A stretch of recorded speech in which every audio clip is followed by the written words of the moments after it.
Jésus est le Shiloh, le roi de l'univers. Nous sommes ses sujets, ses vassaux. Il a des droits sur nous et nous avons des devoirs envers lui.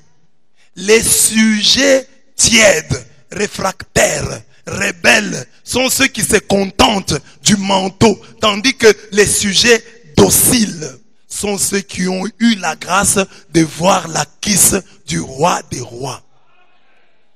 Lorsque quelqu'un a lu le titre écrit sur la cuisse de Jésus, cela se voit en ces domaines de la vie chrétienne qui sont les véritables lieux de l'authentification de notre allégeance. Jésus est-il ton roi? Nous allons le voir si tu es reconnaissant, si tu as un esprit d'alliance, si tu es fidèle dans les petites choses, si tu es cohérent, si tu as le respect, si tu as la discrétion, si tu as la générosité, si tu évangélises, si tu imites Jésus et si tu te confesses. C'est lui qui croit que Jésus est son roi doit les vivre. Premier point, la reconnaissance. Le roi des rois ne nous fait que du bien. Nous devons nous montrer très reconnaissants à son endroit. Par hypocrisie ou flatterie, les peuples de la terre se montrent reconnaissants envers leur bourreau. On va avoir un président qui nous fait souffrir, mais quand il vient, nous allons l'acclamer. Il ne nous a rien donné, nous l'acclamons. En espérant qu'il va nous donner. Nous n'avons pas de courant. Acclamons-le, peut-être il va nous donner le courant. Nous n'avons pas d'eau. Acclamons-le, peut-être il va nous donner. Mais nous avons un roi berger qui est mort pour nous. Ce n'est pas des choses qu'il nous promet. Ce sont des choses qu'il a déjà réalisées. Des choses qu'il a déjà faites.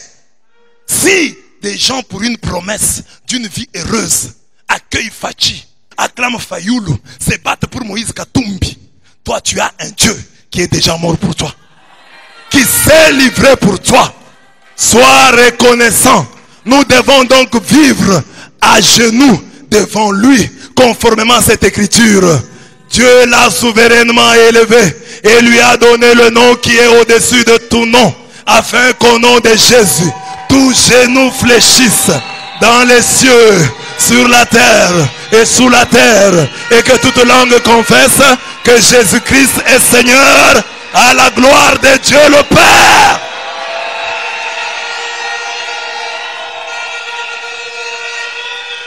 Amen. Tu es reconnaissant dans ton genou fléchi devant lui. Ici à l'église, que tes genoux fléchissent. On dit une messe à l'extérieur, que tes genoux fléchissent. Tu vas à une messe à Dubaï, que tes genoux fléchissent.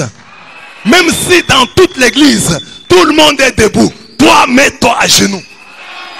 Si les gens te demandent pourquoi tu te mets à genoux, dis-leur, je me mets parfois à genoux quand mon stylo tombe, quand je fais tomber de l'argent. Mais ici, je suis devant le roi des rois, le roi de l'univers, le Shiloh. Je dois me mettre à genoux. Pour chercher la chaussure, la chaussette qui est tombée en dessous du lit, je me mets à genoux. Et je ne me mettrai pas à genoux devant le roi des rois, devant la source de la vie, devant la source de ma santé, devant la source de ma prospérité, devant la source de ma postérité. Je vais me mettre à genoux. Et on dit, tous genoux fléchissent, et on dit que toute langue proclame qu'il est Seigneur. Vous voyez comment nous avons chanté ici? Gloire et louange. C'est comme ça qu'il faut chanter. À chaque messe. Il faut à chaque messe que tu chantes comme ça. Il faut pas dire, tu laisses à la chorale. Non! On dit que toute langue proclame que Jésus est Seigneur. Ta langue n'est pas là pour injurier les gens. Parce que quand tu veux injurier les gens, tu les injuries à haute voix. Pour acclamer les chefs de ce monde, tu les acclames à haute voix. Pour crier sur les chefs de ce monde, tu cries sur eux à haute voix. Quand tu viens chez Dieu, ta langue doit proclamer Jésus est Seigneur. Jésus est Seigneur. Acclame-le.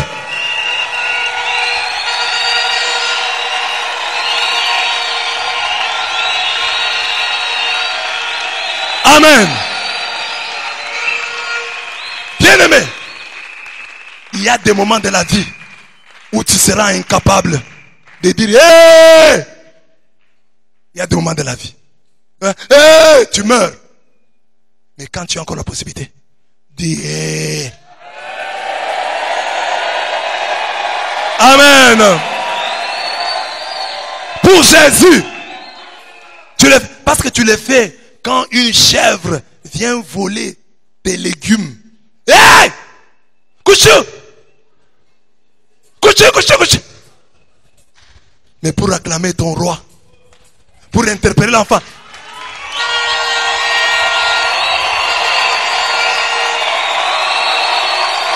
Amen. Amen.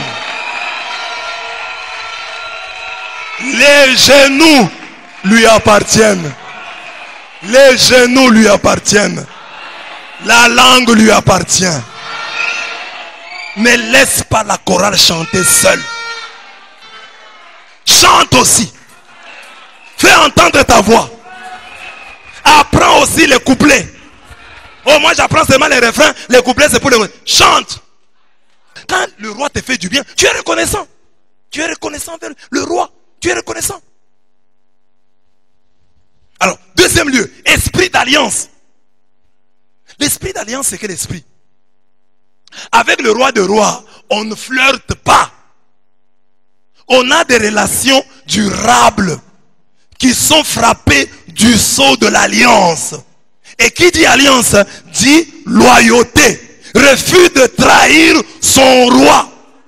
J'ai prêché une fois ici, la royauté exige la loyauté. S'il est le roi, nous ne devons pas le trahir. On ne trahit pas le roi. On doit être loyal envers le roi. C'est pourquoi la Bible parle de l'alliance de celle que les temps et les lieux ne gâtent pas. Que ton alliance avec Dieu, tes prières, venir à la messe, soit une alliance. Pas des choses que tu fais parce que tu as envie. C'est une alliance qui t'engage envers le roi des rois. Tu as promis au roi des rois que chaque matin, je viendrai te rendre grâce. Chaque matin, je viendrai à l'Eucharistie te rendre grâce. C'est une alliance avec le roi des rois. Je dois honorer. Mon alliance est une alliance de sel. La Bible parle de l'alliance de sel parce qu'elle sait qu'il y a des alliances qui pourrissent avec le temps, avec le lieu. Comme on a les poissons salés, les sels empêchent les poissons de pourrir. Que le sel de l'alliance empêche ton alliance de pourrir. Ne dis pas, je suis beaucoup allé à la messe, je me fatigue. Non, c'est une alliance avec le roi des rois. Qu'il pleuve, qu'il neige, je serai là au nom de l'alliance. Je suis malade, je serai là au nom de l'alliance. Je suis éprouvé, je serai là au nom de l'alliance. C'est un contrat. Parce que j'ai reçu parfois des contrats avec des gens de rien du tout. Je respecte. Tu attends un homme. Tu attends une fille. Tu refuses d'attendre le Shiloh. J'ai une alliance avec lui. Cette alliance ne sera pas corrompue. Je suis lecteur. C'est une alliance avec Dieu. Je lirai jusqu'à mes vieux jours. Je lirai jusqu'au dernier soupir de ma vie. Je suis chantre. C'est une alliance avec Dieu. Je chanterai pour lui jusqu'au dernier soupir de ma vie. C'est pas parce que j'aurai le mariage, je vais abandonner les chants. Avec le roi de rois, on ne flirte pas.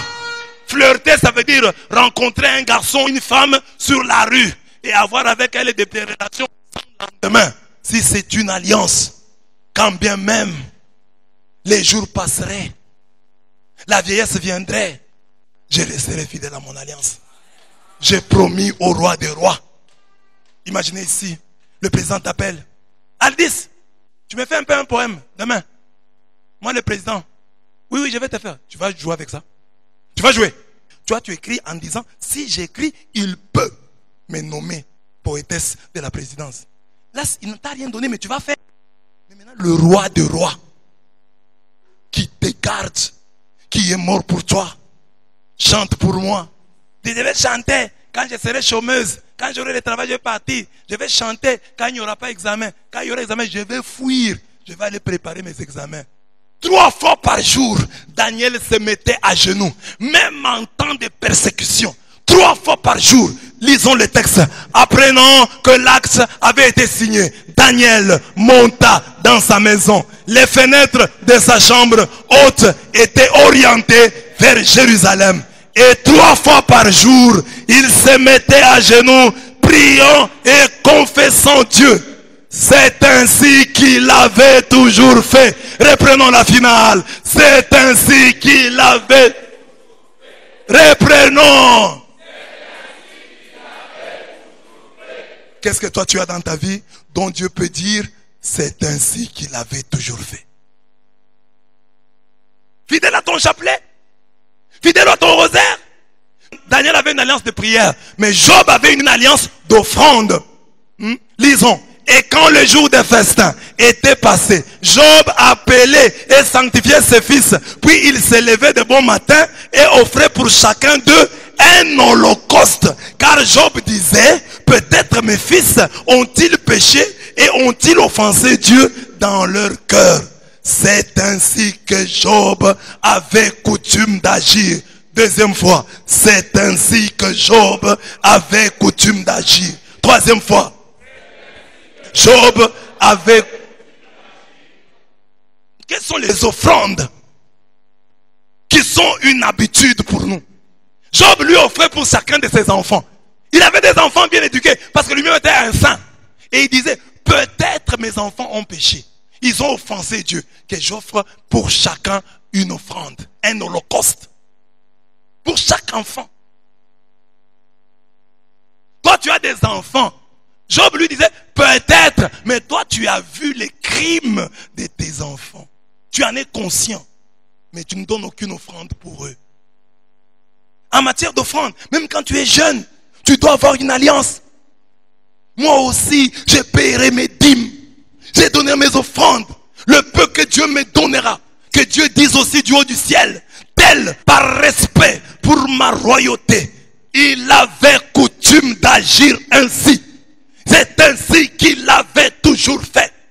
Que Dieu le sache, que le diable le sache. C'est ça l'esprit d'alliance. Que tu aies des choses que tu feras. Qu'il pleuve ou qu'il neige. Que tu aies de l'argent ou que tu n'en aies pas. Que l'enfant soit malade ou pas. Parce que je dois payer la dîme. C'est une alliance, un contrat qui me lie à Dieu. Nous respectons les contrats. Je veux qu'au travail, on respecte mon contrat. Alors je dois être le premier à respecter mon contrat avec Dieu. Je dois avoir des contrats avec Dieu. Des pactes que je respecte. C'est ça, la royauté du Christ. Ah, Jésus est roi. Tu as une alliance avec lui? Non. Qu'est-ce que tu fais? De temps en temps, je donne des offrandes. De temps en temps, je prie. De temps en temps, je chante pour lui. De temps en temps. Lui, il est le roi de temps en temps. Il est toujours roi. De toujours à toujours, il est roi. Alors, donne-lui des choses pour toujours. Danse toujours pour lui. Chante toujours pour lui. Acclame-le toujours.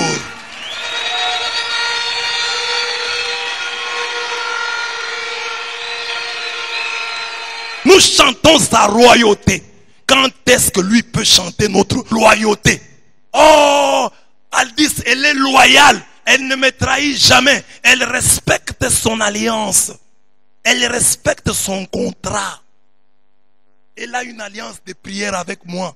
Comme Daniel. Elle a une alliance d'offrande avec moi. Elle respecte.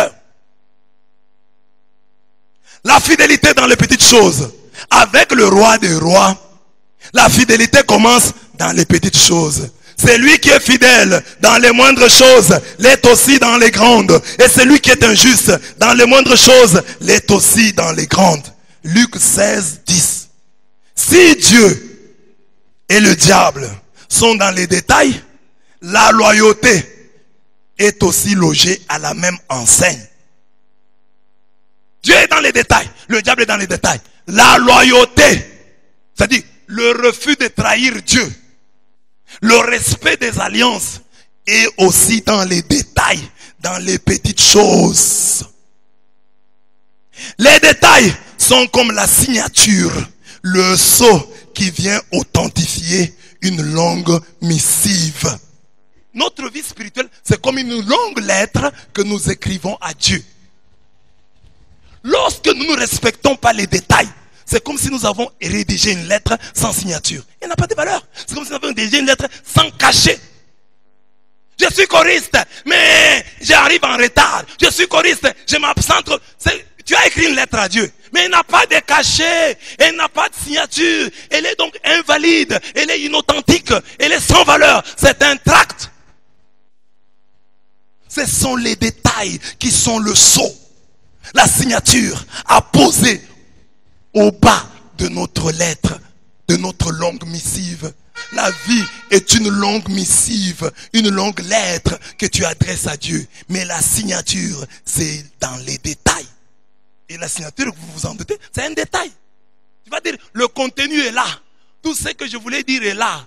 Mais il n'y a pas de cachet, il n'y a pas de signature. Ça perd sa valeur. Et la signature à opposer à ta lettre, c'est les détails. Tu viens à la messe quand? Tu viens à la messe comment?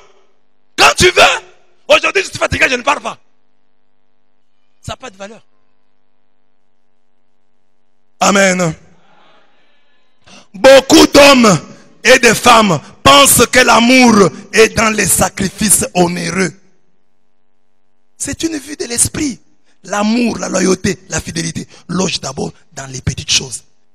Donc, ça signifie que dans la vie du couple, ce n'est pas les grands sacrifices qui importent. Et ils sont importants, mais les détails. La Bible le dit à sa façon. C'est la miséricorde que je veux et non le sacrifice. Les détails pour nous, c'est la régularité et la ponctualité qui doivent sourdre de ces psaumes. Je suis dans la joie quand on me dit allons à la maison de l'Éternel. Si tu as la joie de venir, tu dois venir à temps. Tu ne dois pas t'absenter. C'est ça l'alliance. Éveille-toi ma gloire. Éveille-toi harpe sitar. Que j'éveille l'aurore. Moi je vais éveiller l'aurore. Pas que l'aurore me réveille. Je vais éveiller l'aurore. Des véhicules à qui Dieu a donné des motos. Ils viennent en retard comme les piétons. Dieu vous demandera. Dieu vous demandera. Et quelle formation vous donnez à vos enfants quand chaque jour à la prière, vous devez venir en retard? Vous allez dire à vos enfants, Dieu est respectable. Il y a des jeunes qui s'absentent de la messe sans raison. Oh, je suis fatigué. Et puis quand tu vas déjà le soir, tu regardes si tu as de l'eau.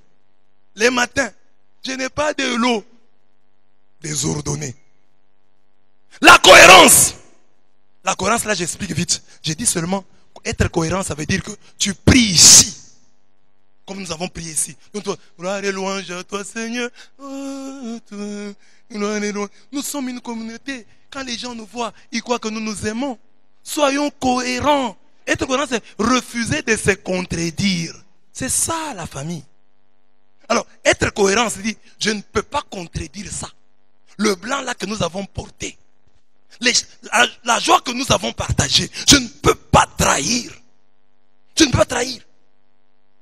Sois cohérent. Sois cohérent. Considère que c'est lui qui est à côté de toi. C'est ça le Christ. Paul, Saül, persécutait les chrétiens. Qu'est-ce qu'on lui a dit? Sur la route de Damas, qu'est-ce qu'on lui dit? Saoul, Saoul, pourquoi me persécutes-tu? Qui es-tu, Seigneur? Demanda-t-il. Et lui, je suis Jésus que tu persécutes.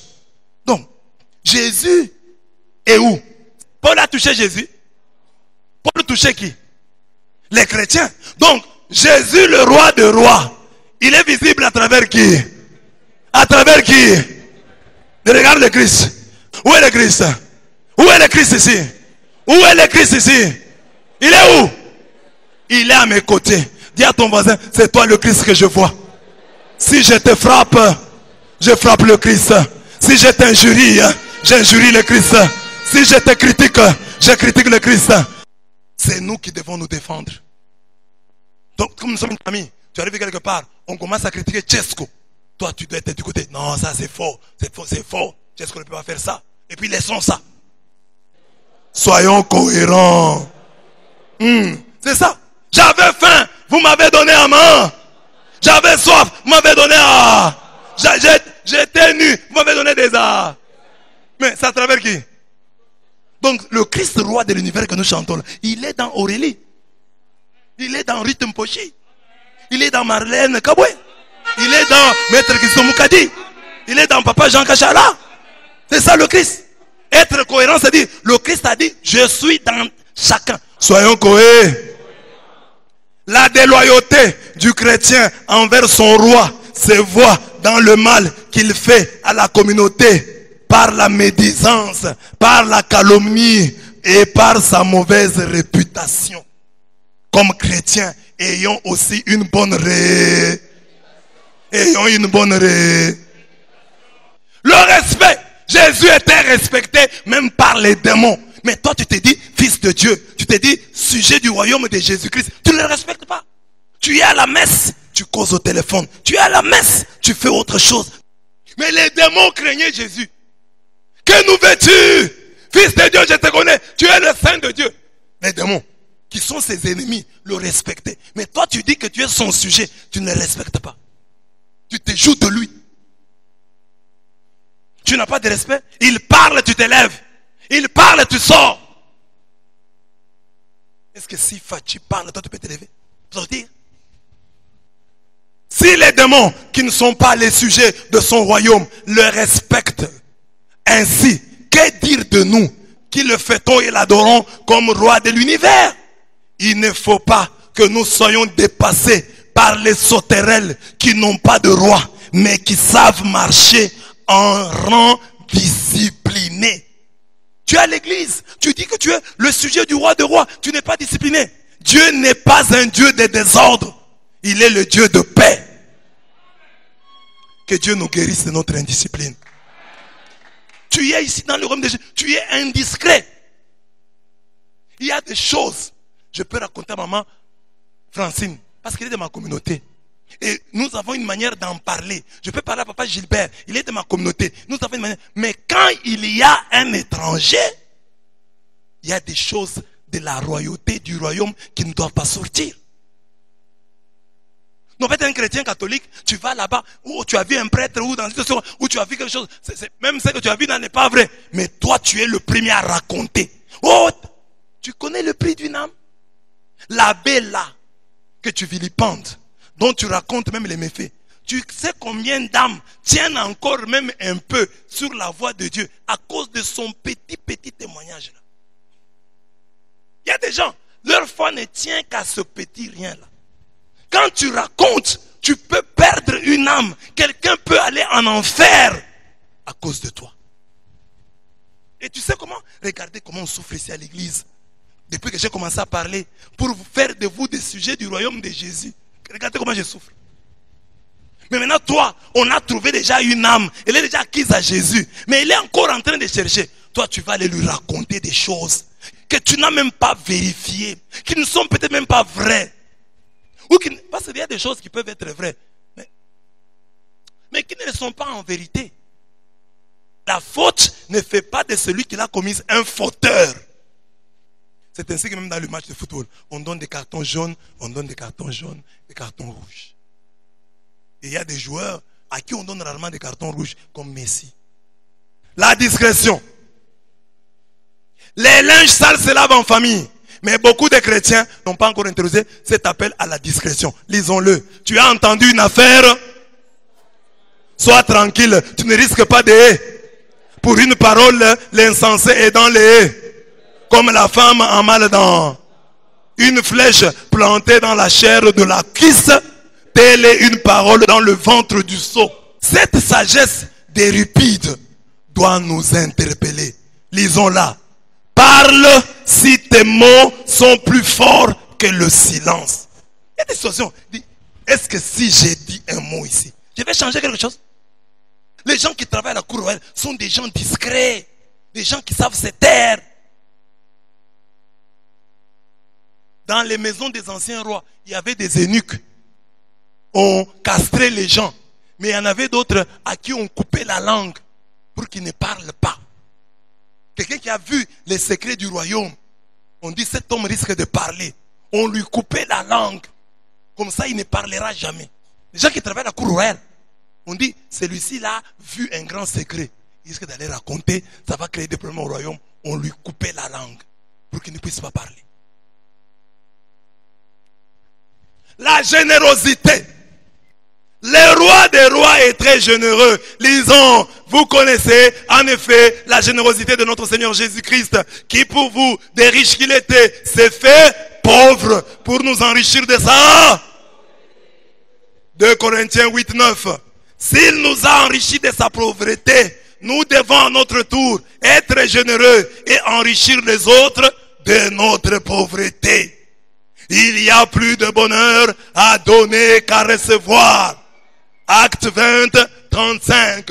Donc, à l'église ici, si le roi des rois est généreux, soyons aussi généreux. Jean Plia a écrit un livre intitulé « Donner comme un fils de roi ». Quand tu es un fils de roi, tu dois être généreux. Ah, je suis un fils de roi. Jésus est le roi de rois. Je suis le frère du roi. Si le frère du président vient ici, si le fils du président vient prier ici, nous allons tous nous attendre à une bonne offrande. N'est-ce pas? Toi aussi tu es le fils du roi. Toi tu es le fils du roi des rois. Le frère du roi des rois. Alors, quand tu dois donner, sois généreux. Nous devons enrichir les autres de notre pauvreté. C'est-à-dire, nous devons nous faire pauvres pour les autres. Les autres doivent nous appauvrir. Si on te demande, oh Jean-Marie, tu es devenu pauvre. Oh, papa Gilbert. Oh, bon, intérieurement que tu saches, c'est en donnant. Mais jamais la générosité n'appauvrit pas. L'égoïsme n'enrichit pas. Amen. Amen. L'évangélisation. Les rois des rois prêchaient le royaume. Ils nous demandent de faire de même. Lisons, allez prêcher et dites, le royaume des cieux est proche. Guérissez les malades, ressuscitez les morts, purifiez les lépreux, chassez les démons. Vous avez reçu gratuitement. En tant que sujet de son royaume, nous devons évangéliser, c'est-à-dire établir partout son règne, faire en sorte que Jésus soit le roi de toutes les vies et de tous les cœurs. Un vrai sujet du royaume de Jésus est une pancarte, est une publicité vivante de cette royauté. L'imitation. Nous devons imiter Jésus. Le roi de rois est très humble. Nous devons lui ressembler en tout, et spécialement dans la gestion du pouvoir. C'est un roi humain. Soyons des parents humains. Soyons des curés humains. Soyons des patrons humains. Soyons des présidents humains. Donc, soyons humains. Lui est le Fils de l'homme. Que le plus grand parmi vous soit comme le plus petit. Et celui qui gouverne comme celui qui sert. Car, quel est le plus grand? Celui qui est à table ou celui qui sert? N'est-ce pas celui qui est à table? Et moi cependant, je suis au milieu de vous comme celui qui se sert. Comme celui qui se sert? Comme celui qui soit au milieu de nous comme celui qui sert. Sers ton mari, sers ta femme, sers tes parents, sers tes enfants. Au milieu des gens, ne sois pas celui qu'on sert, sois celui qui... Vous êtes en bon terme avec un roi. Et que vous êtes un pécheur. C'est notre cas. Nous sommes en bon terme avec le roi. Nous sommes les sujets du roi. Mais nous sommes des pécheurs. Mais alors, comment nous allons nous maintenir dans cette relation si ce n'est par la confession? Tu as un mari que tu aimes, mais toi tu as beaucoup d'erreurs. Ce mari-là t'aime aussi, et toi tu as beaucoup d'erreurs.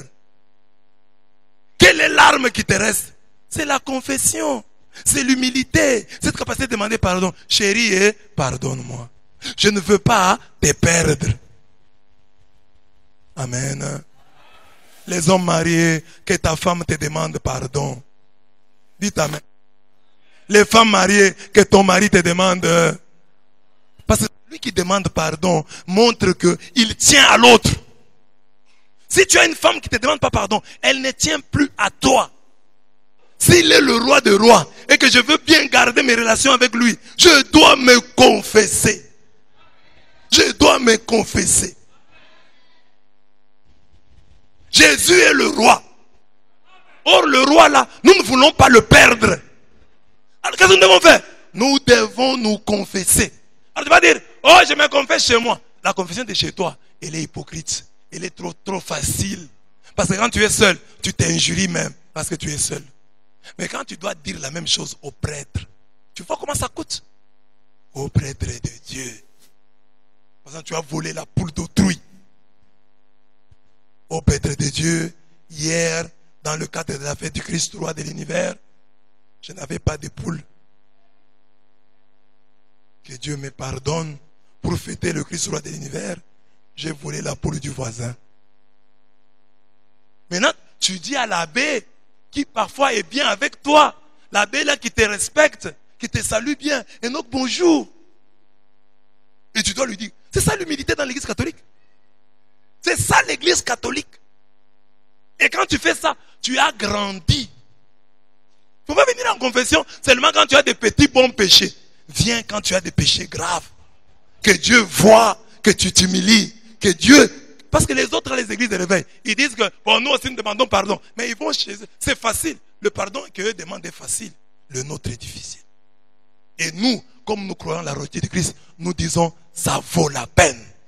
Pour demander pardon au Christ, ça vaut la peine. Parce qu'il est le roi. Parce qu'il est le roi. Lisons le dernier texte qui est là. Qu'est-ce qu'on dit? Si nous disons que nous n'avons pas de péché, et la vérité n'est point en nous, si nous confessons nos péchés, pour nous les pardonner et pour nous purifier de toutes, si nous disons que nous n'avons pas de péché, et sa parole n'est point, bien-aimé, amen, bien-aimé, amen. Le lot du Shiloh, s'il est ton roi, donne-lui ces 10 choses et d'autres que j'ai données dans le corps de l'enseignement. C'est ça que je voulais dire. Il y a un lot. Si quelqu'un est roi, on lui apporte un tribut. On lui apporte des offrandes. On lui donne des choses qui sont dignes de lui. Alors moi j'ai dit, Jésus est le roi que nous avons célébré aujourd'hui à travers notre caravane, à travers notre défilé. Alors je vous dis, s'il est votre roi, 1. Soyez réco. 2. Ayez un esprit. 3. Et montrez la fidélité dans les petites. 4. Soyez co. 5. Soyez respectueux. Craignez Dieu. Jésus là qui est craint par les deux. Soyez disciplinés. Soyez discrets. Soyez généreux. Évangélisez. Imitez. Confessez. Confessez-vous.